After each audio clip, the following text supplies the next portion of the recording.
Are you still renting? You're paying somebody else's mortgage, and has the pandemic totally changed your mind about renting, and now you're ready to own your own home? Do you need your own place, your own space? And especially if you get the opportunity to work from home, is it time to give your family what they deserve and get them a home? Or you, just by yourself? I've been specializing in tenants purchasing homes from the landlord.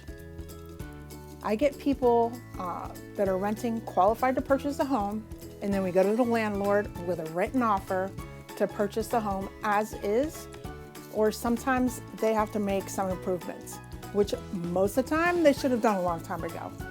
Sometimes instead of doing these repairs, the landlord is more than willing to cover the closing costs for the tenants for a smooth transaction. If the home you're renting is just a total dump and you don't want to purchase it, there are tons of down payment assistance programs, where you need no money down. There are so many options, but there's so much information on the internet and you don't know who to trust, give me a call.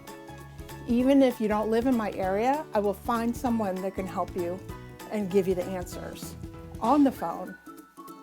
And, they'll answer questions throughout the whole transaction. Don't be in the same place next year as you are today. Let's make a plan.